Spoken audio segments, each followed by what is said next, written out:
The room smelled of soured drink and burnt grease. Loud voices echoed off the metal walls of the cheap bar. Laughter, curses, and the clinking of half-filled bottles created a haze of noise that drowned out everything else, except her silence. She stood near the back, next to a storage crate. She kept her head down, arms wrapped tightly around her round waist. Her clothes were old, torn at the sleeves, and stained. Her body, too wide, too full, too soft, had always been something people whispered about. They said she didn't fit, that she wasn't right. Even her own kind looked at her with disgust. The man she once called her stepfather sat at the counter, waving a half-empty bottle in the air. His face was red, eyes glassy. The alien trader sitting beside him wore long dark robes and had glowing green eyes. His face was unreadable, but the way he stared at her, calm, thoughtful, made her stomach twist. She eats too much. Her stepfather laughed, loud and bitter. Can't breed, can't clean, just sits and sulks. I'll trade her for that drink. Full bottle, final offer. The bar fell silent. Someone chuckled in the corner. Someone else muttered, "Poor thing." But no one stood up for her. The alien didn't speak. He just pushed the bottle toward the man and stood up. Without saying a word, he walked toward her. She didn't run? Where would she go? No one had ever come for her before. She didn't believe anyone was coming now. "Come," he said simply. His voice was low and smooth. Not cruel, not harsh, just calm. She hesitated, then nodded. Her stepfather waved her off like she was garbage. The other patrons turned away. Pretending not to notice, she followed the alien through the dusty street under a dark sky full of blinking lights. Spaceships floated overhead. Wind howled through the empty stalls. She clutched her arms tighter. Was this a trap? Another prison? They reached the docking bay. Ow. His ship was small, but clean. The ramp lowered with a soft hiss, and warm yellow light poured out. Inside, everything was quiet. Cool air brushed her face. The walls glowed gently. She looked around, waiting for the cage, the collar, the command, but none came. He showed her. A small room with a bed, a door that locked from inside, a sink, a towel, fresh clothes. "I'll bring food," he said. Then he left, and the door clicked shut. She stood frozen for a long moment. Then she touched the bed. It was soft. The clothes were too big, but clean. She waited for shouting, hitting, something. Nothing happened. She washed her face, ate the bread and soup he left outside her door. Warm, real, not moldy scraps. Days passed. He didn't ask her name. She didn't ask his. He flew the ship. She sat by the window and stared at the stars. They were so close now. Endless. Beautiful. Every night she lay awake, gripping the sheets, heart racing, expecting pain. But the silence stayed kind. One evening, she stood near the cockpit. He noticed but didn't speak. After a while, she whispered, "Why did you take me?" He looked at her with those glowing green eyes. "You were being thrown away." "I'm useless," she said, her voice flat. "No," he replied, "you're just not understood." She said nothing after that, but something small moved inside her. A flicker. A question. A spark. One night, the ship shook violently. She jumped up, running toward the control deck. He was already there, pressing buttons, shouting into the comms pirates. The ship jolted again. A panel above him sparked, then fell. Shoved her back, and it hit him instead. The door jammed. She could hear him inside, coughing. She pulled at the door, hands shaking. It wouldn't open. "No," she muttered. She took a step back, then ran forward and slammed her full weight into the door. It groaned. She did it again, and again. With a final heave, the door bent open. He stared at her, stunned, bleeding, but alive. "You broke the door?" whispered. She stared at her arm.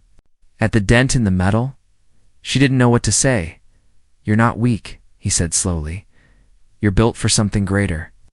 She didn't believe it yet, but for the first time in her life, she wanted to. The ship floated in silence, stars drifting by like forgotten dreams. She sat in the small dining space, hands wrapped around a cup of warm tea. Her fingers still trembled from what she had done, bending that metal door like it was paper. Her body, once a burden, had saved someone's life. She didn't feel proud. She felt confused. The alien merchant walked into the room, a fresh wrap on his forehead. He didn't look at her like others used to. No pity, no fear, no shame. Just curiosity and something else she couldn't name. "You didn't have to save me," he said. She didn't answer. "You could have left. Taken the ship, escaped." Still, she stayed quiet. "Why didn't you?" She stared into her cup. "Because you didn't hurt me." That answer lingered in the air like a heavy breath. Most people didn't understand what it meant to live in a body the world didn't want, a body too soft, too wide, too wrong. Her own people called her a waste. Her stepfather had sold her like spoiled meat. But this alien, he never touched her, never mocked her, never asked her to change. And now she had broken metal with her shoulder. He poured himself some tea and sat across from her. The table between them was silent, like a bridge neither dared to cross. "You have strength," he said, "real strength." Shook her head. "It's not strength, it's size. It's what made them hate me." "He didn't understand you," he said softly. She looked up. "Do you?" The alien tilted his head. "I'm beginning to." That night, she walked to her room but didn't lock the door. Not because she trusted him, but because something inside her whispered that he wouldn't betray it, and he didn't. In the following days, he began showing her parts of the ship. He showed her how to read the navigation logs, how to identify trade signals from passing ships, and how to prepare for docking. She listened, absorbed, and slowly, very slowly, began to speak more. Her voice was soft. It's uncertain, but it grew louder each day. She learned his name, Vecker. He came from a planet where voices were valued more than appearances. He never told her much about his past, but she sensed pain in his silence, a pain that mirrored hers in a strange, invisible way. She told him her name only once, and he never misused it. One evening, he handed her a cloth bundle. She opened it carefully. It was a new set of clothes. Not expensive, but tailored for someone like her. Wide shoulders, strong arms, generous hips. For once, she wore something that didn't pull or tear. She looked in the mirror. She still saw the same shape, the same size, but somehow, she didn't hate it as much. That same week, they stopped at a quiet planet to refuel. It was a dusty place with a small outpost, and strange-looking traders. Vecker went out to barter while she stayed inside the ship. But curiosity itched at her like an old wound. She stepped outside to look. That's when she heard it whispers. "She's one of those," someone said. "Look at her hips. Can't be natural. She'd crush you in your sleep." She turned to see 3 alien men staring at her, their grin sharp and ugly. Her heart pounded. Her hands curled into fists. But before they could take a step, a calm voice cut through the air. "Touch her, and I'll make sure you leave this rock without legs." Vecker stood at the base of the ramp, arms crossed, eyes burning. The men backed off. He didn't even raise his voice. When they were gone, he turned to her. "You don't need me to protect you, but I'll stand beside you always." Cry. But she wanted to. That night she asked him, "Why haven't you touched me?" He blinked surprised. "'Cause you didn't say I could." "Most don't ask." "I'm not most." She looked down. Her voice trembled. "Do you think I'm broken?" He didn't answer at first. Then slowly he reached into a drawer and pulled out a data pad. He slid it to her. On the screen was a file, a medical report. Her medical report? She scanned it, heart racing. There were notes, tests, labels, subject 94 enhanced bone density, high reproductive resilience, unusual muscle-to-fat ratio, considered incompatible by standard models classified, experimental design type, her hand covered her mouth. "I found this," Vecker said quietly. "It's why they sold you. They built you.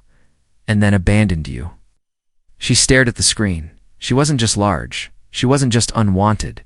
She had been made. The data pad lay on the table, untouched since she'd dropped it the night before. Her name wasn't even on the file. It's just a number. Subject 94. That was what they had called her. Not a girl. Not a person. Just something to test. She sat with her knees pulled to her chest on the edge of her bed, staring at her reflection in the small wall mirror. Her shoulders were broader than most men, her thighs pressed tightly together. Her body, once cursed and rejected, was now something engineered. But for what? She heard a soft knock. Vecker entered quietly, holding a folded flight suit. "But I adjusted the straps for your shape," he said gently. She took it without a word. But her fingers trembled. "You're not a monster," he added. "You're a survivor." She didn't reply. That day, Vecker tried to show her a few basic defense systems on the ship. Weapons panels. Emergency comes. How to close off corridors in case of a breach. She nodded, listened, memorized everything. Not because she wanted to, but because a small voice inside whispered, "They'll come back for you," and she needed to be ready. 3 days later, a strange transmission came through. Vecker turned to her. "It's a signal. A warning. Pirates spotted in this quadrant." She swallowed hard. "The ones from before? Maybe, or worse." He pressed a few buttons. "We'll change route." But the warning came too late. Red lights flared through. The ship. Sirens buzzed. Unidentified vessel approaching. Weapons locked. She ran to the cockpit, breathing fast. "What do? We fight," he said. But this ship wasn't built for war. She grabbed the side rail as the first hit landed. The entire floor shook. Vecker was flung against the wall, he groaned. Blood trickled from his lip. She turned to the weapons panel. "What do I press? It's jammed," he hissed. "Manual override in cargo bay back wall, but it's heavy."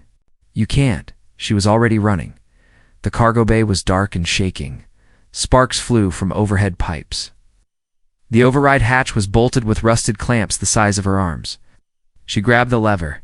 It didn't move. She tried again. Legs. Planted, arms straining. Then something inside her snapped. Not a bone, not a tendon, but fear. Fear of being weak. Of being sold again. Being nothing. She roared and pulled. The lever snapped down. A metal gate opened on the far wall. Cannons roared to life on the outside hull. The ship fired. The pirate vessel veered hard, then exploded in a spray of fire and metal. Silence returned. Smoke hissed from the walls. The ship groaned, but it was still standing. She stumbled back to the control room. Vecker looked up from the floor, wide-eyed. "You did it," he whispered. She fell to her knees, gasping. He crawled toward her and gripped her hand. "You opened. A war system that takes 2 men to activate." "How?" She blinked, still dazed. "I don't know." But something in her did. Later, as Vecker bandaged her arm, he spoke quietly. "You were designed for something more. Not to be soft or weak. Your body is strong because it had to be. You were built to carry life, to carry weight, even pain." She stared at him. "You mean I was made to be some breeder?" "No," he said firmly. "You were made to survive what others couldn't. That's not weakness. That's power." His words felt warm, but they also hurt, because for so long, she believed power was something she wasn't allowed to have. That night, she dreamed of glass walls and white rooms, needles, voices, cold faces, saying too unstable, too emotional, too large. And then the silence of being thrown away. She woke up sweating, arms wrapped around her stomach, as if shielding something that wasn't there. The next morning, Vecker took her to the cargo bay again. He pointed to the lifting crates. "These weigh over 600 kilos. She looked at him. "Can you try?" She walked over, wrapped her hands under the edge, took a breath, lifted it, rose like a bag of grain. Her eyes widened. His did too. He placed a hand over his chest, exhaling. "By the stars, you knew," I guessed. but not this much. She stared at the crate. What am I? He looked into her eyes. You're the reason someone is afraid, and that's good. Back in her room, she stared at herself again. But this time, not with hate. Her arms were wide, but strong. Her chest, full, not shameful. Her belly, soft but solid. She wasn't broken. She wasn't useless. She was built for something the world didn't understand yet. And this time, to show them, the stars outside the ship, blinked like distant eyes, always watching. She no longer feared them, not the stars, not her reflection, not even the memories in her dreams. But it wasn't the stars that sent chills through her skin. It was the voice crackling from the cum system. This is Dr. Nyrell of Dominion Genetics. We've tracked Subject 94. Prepare her for return. Her breath froze. Vecker slammed the console, but the signal continued. Your vessel has been flagged. Subject 94 belongs to us. Do not resist. She backed away from the screen. The number. Subject 94? Not her name. Not a person. It's just property. Her voice shook. They found me. Vecker's jaw tightened. No, they think they did. He shut off the comms. Silence fell. But it wasn't safe silence anymore. It was the quiet before something terrible. Hours passed. She didn't eat. Didn't sleep. She sat curled up near the ship's engine bay, listening to the hum of power. I don't belong to them, she whispered to herself. They gave me away. Vecker knelt beside her. They see you as a tool, not as someone alive. She looked at him. Why now? Why chase me now? He tapped. A small data pad. You activated the override cannon. That signal wasn't just weapon power, it was a broadcast. Your body's strength is rare, be even one of a kind. They didn't want me before. Now they know what you're capable of. She stared at her hands. Strong hands. Hands that once cleaned floors in silence, now capable of bending steel. The next day, they landed at a small moon station to repair the hull. A mechanic greeted them but hesitated when he saw her. You bringing Dominion trouble here? He asked Vecker. No, Vecker replied coldly. We're bringing coin. The man snorted and began repairs. She noticed the stares. Even here, far from Dominion control, they were afraid of her. Or maybe what she represented, something powerful, female. Unclaimed, she turned away in a quiet corner of the market. She found a glass mirror shard hanging on a string, cracked but clear. Enough to see herself. She stared at it, then whispered, Do I look like a weapon? Behind her, a voice answered, No, but you were meant to be one. She turned fast. A tall man in silver robes stood there, holding a small scanner in one hand. His eyes pale, cold, exact, locked onto her body like she was under a lens. Who? Are you? She asked, stepping back. I'm the one who made you, he replied calmly. Dr. Nay. She froze. He didn't smile. Didn't threaten, simply held out his hand like a teacher offering candy. You're damaged property, he said. We didn't mean for you to end up with that man. You were supposed to be terminated quietly, but then you activated. The override system? He leaned closer. You even understand what you are? She didn't answer. He stepped back and tapped his scanner. A hologram appeared, her body in wireframe. Notes, numbers, tags, womb expansion protocols, joint durability, cellular repair. We built you to carry hybrid life across species. Strong, fertile, unbreakable. She looked away. You were a prototype, he continued. Now you're the only one left. Vecker appeared behind her, gun drawn. Step away from her. Nyrell didn't flinch. She belongs to Dominion. No, she said quietly. I belong to no one. He turned back to her. You don't understand. Without us, your body will break down. You'll overheat. Organs lies, Vecker growled. But the seed of fear was already planted. Naya lowered his hand. We'll return. You can come with dignity or in chains. He walked off into the crowd, disappearing like a shadow. Back on the ship, she paced in silence. Is it true? she asked Vecker. Will my body fail? He didn't answer right away. I don't know what they did to you exactly. But I do know this. You've survived things no one else could. And you're still here. She clenched her fists.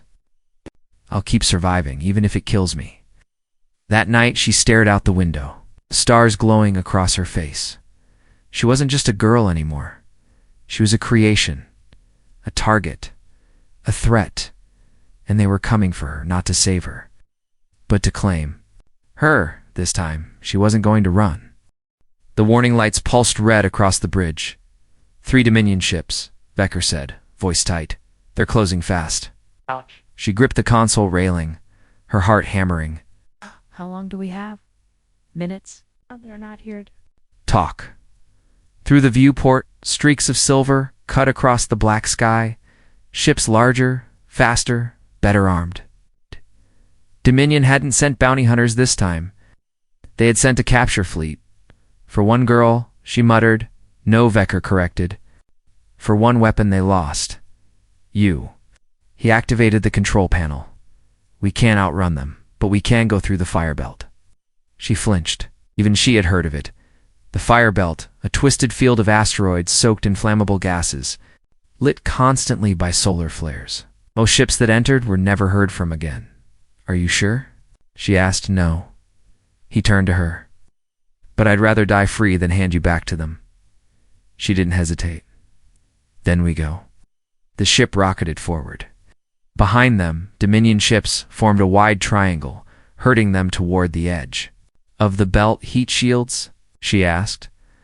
Old, weak, Vecker answered. We'll have to fly close to the rocks to use their shadows. One wrong move, I'll fly, she said. He turned.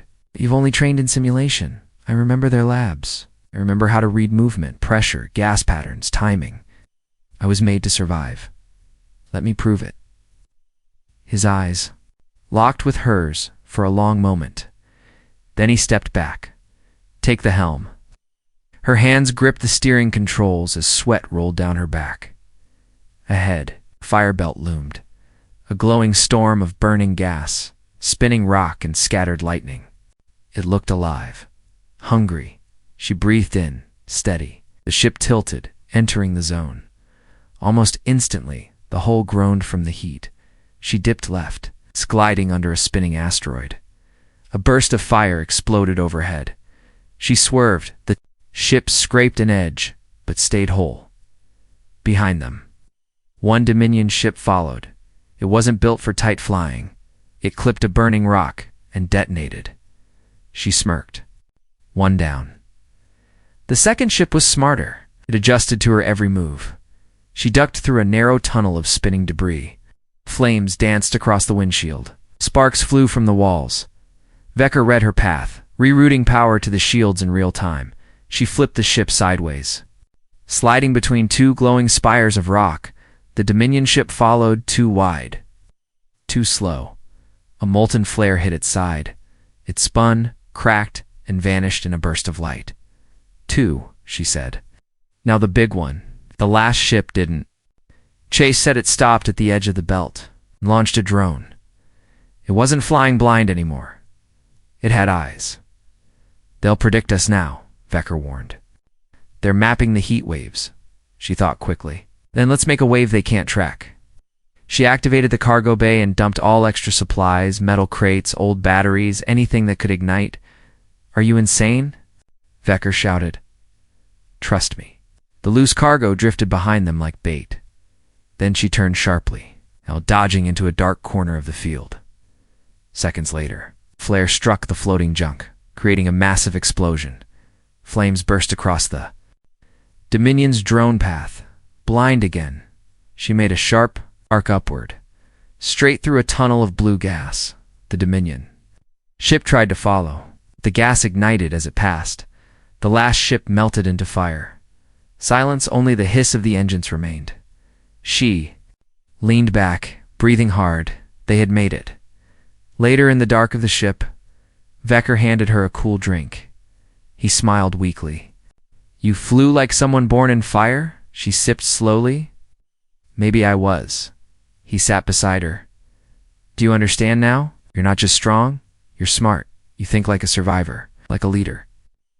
She looked out at the stars again. Don't want to run forever? Then don't. She turned to him. What if we stopped hiding? Found others like me? Vecker raised an eyebrow. You think there are more? There have to be, she said. They made me. I can't be the only one. That night, she slept peacefully for the first time in years, not because she was safe, but because she knew now they were afraid of her, and fear was a kind of power. Asterisk.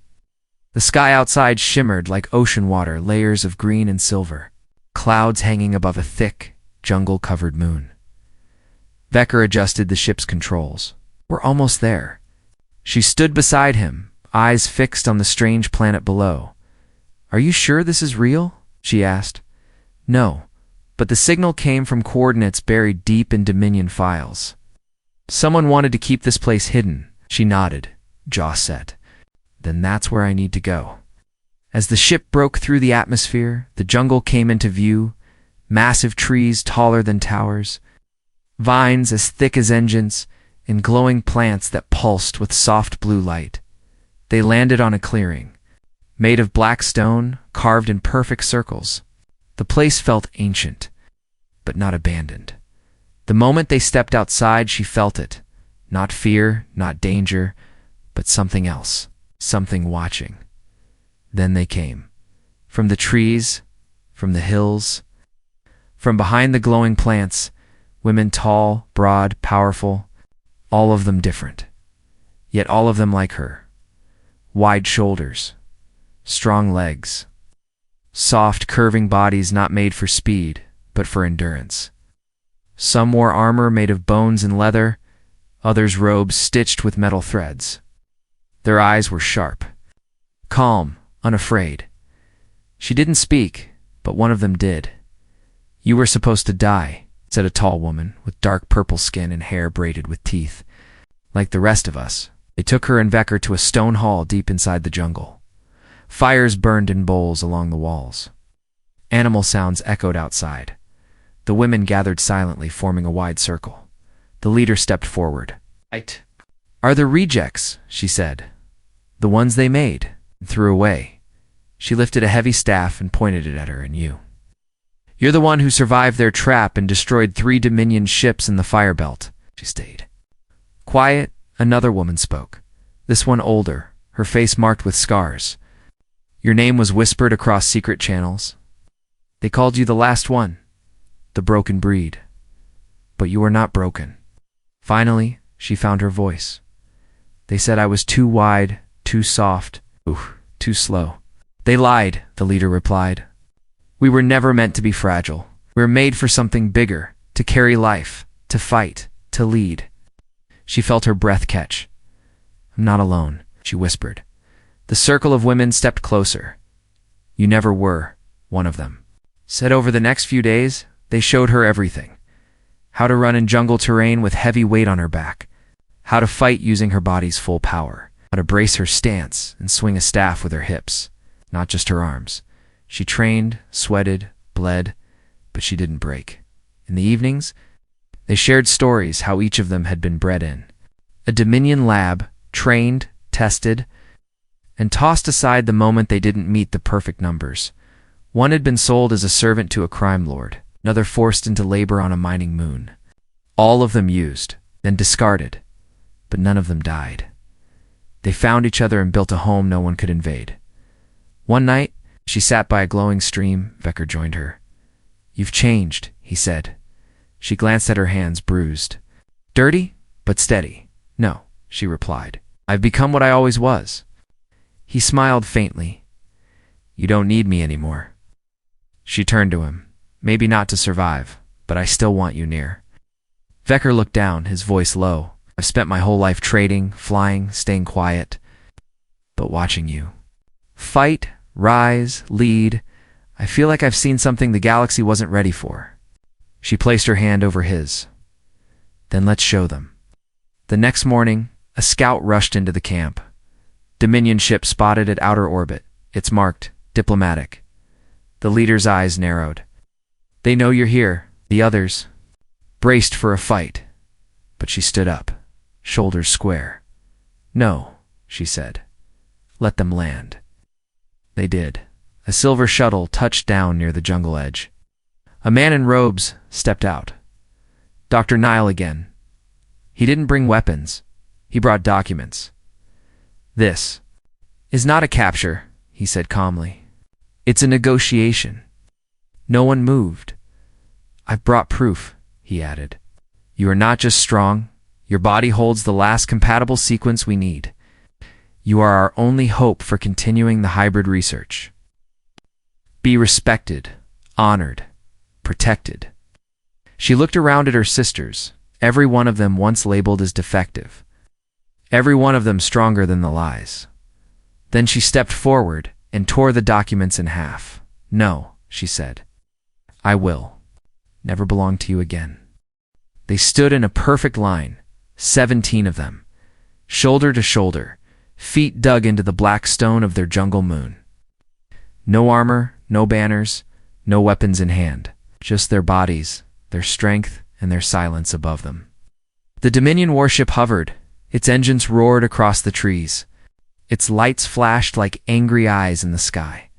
Shuttles prepared to land. Soldiers in black exosuits lined the troop decks. Inside, Dr. Nyrell watched the screen. "They will kneel," he said coldly, but he had no idea what was coming. Down below, she stood at the front of the line, no longer hiding behind fear, no longer ashamed of her shape. The other exiles had painted her skin with ash and silver dust, symbols of survival and strength. Her hair was braided tightly down her back. Her shoulders were bare, to show every scar she had earned. Vecker stood beside her, simple pistol at his hip, but his heart fully behind her. "They're landing," he said. She gave a nod. "Let them." The shuttle dropped. Dust exploded outward as it touched down. Dominion soldiers filed out, weapons in hand but not raised. They weren't here to fire first. They wanted surrender. She walked forward alone, one step, then another. The soldiers parted. Uneasy Dr. Nyrell emerged last, robes blowing gently in the wind. His eyes scanned her from head to toe. "You've changed." "Or no," she said calmly. "You just never looked properly." He offered her a small tablet. "The council has voted. You are no longer property. You will be granted citizenship, full access to your files, and control of your own future. In exchange, we request cooperation, your DNA, your knowledge, with consent." She didn't reach for the tablet. Instead, she said, "Do you remember what you called me?" He blinked, too wide, soft, a failed model. Nyrell said nothing. "Told my stepfather I wasn't worth the price of a bottle, that I'd never carry life, never command respect." She stepped closer. "Now I carry a family of survivors." Her voice didn't rise. It didn't need to. "Now I lead warriors, stronger than anything you could build." Behind her, the women stepped forward. One by one, 17, then 50, then more. Coming from the trees, the caves, the shadows, Nyrell's eyes widened. "How many of you are there?" She smiled. "Enough." The soldiers hesitated. Their orders weren't clear anymore. Surrender wasn't happening. And the women, they weren't attacking. They weren't begging. They were waiting. Nyrell turned slightly. "You'll regret this. Dominion does not forget." She stepped right up to him and whispered, "Neither do we." Then, without another word, she turned her back on him. The most powerful act she could offer, he didn't follow. He couldn't. Back at the camp, celebration was quiet, not with music, but with firelight and food. She sat with her sisters, passing bowls, laughing softly, feeling something she had never felt before, not just safety, but belonging. Later that night, Vecker found her alone at the edge of the cliffs, where the stars looked close enough to touch. "You didn't kill him," he said. "No," she replied. "I didn't need to." He watched her for a long moment. "You know, they'll come back one day. Let them. What will you do?" She turned to him. "We'll be ready. All of us." He smiled, then looked down at her hands. Strong, scarred, steady. "You were built for something." he said, but not what they thought. She leaned into him, resting her head against his shoulder. I was built to protect, to endure, to rise. In the morning, the others gathered at the circle again. A new plan had begun. Not just to hide, but to search, to find the others, to rescue every girl who had been told she was too much, too big, too wrong. She would lead them, not as a soldier, but as a symbol of everything they were never supposed to become.